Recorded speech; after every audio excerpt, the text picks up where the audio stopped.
In the golden age of Baghdad, when the palaces of the Abbasids shimmered under the desert sun, there lived a man whose heart could not be bought, the scholar Sufyan al-Thawri.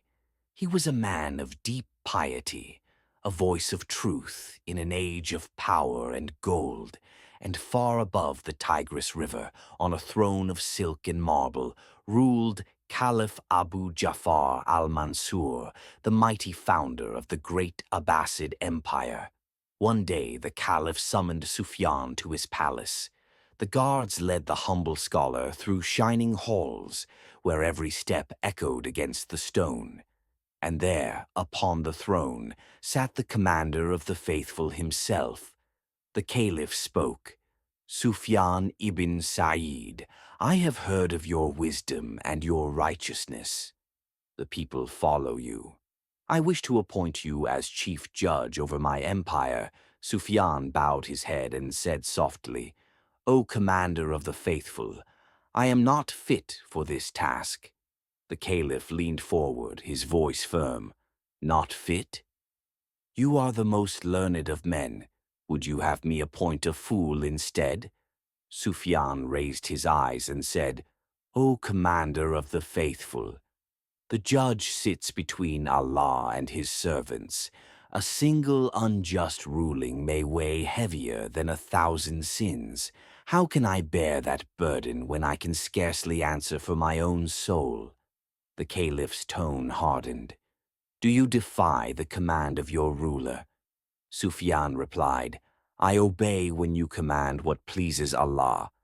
But if you command what angers him, I cannot." A silence fell. The courtiers held their breath. Even the guards did not move.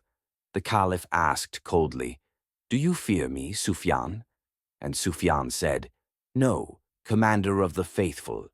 I fear the one who owns your soul and mine." The Caliph clenched his hand upon the arm of his throne. "You would refuse my offer?" And the scholar answered, "I refuse not you, but the temptation of power. I am content to teach the poor and eat dry bread.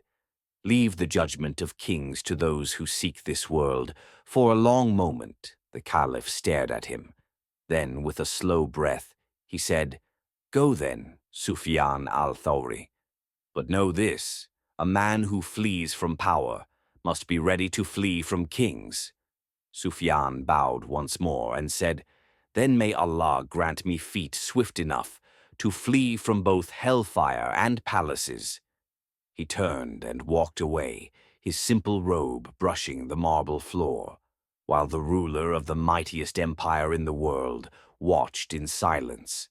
And so Sufyan al-Thawri left Baghdad, wandering from town to town, refusing gold, titles, and power. He sought no throne but the mercy of Allah, while kings sought peace that all their power could not buy. This was the man who feared none but Allah, the scholar who stood before a king and chose truth over power.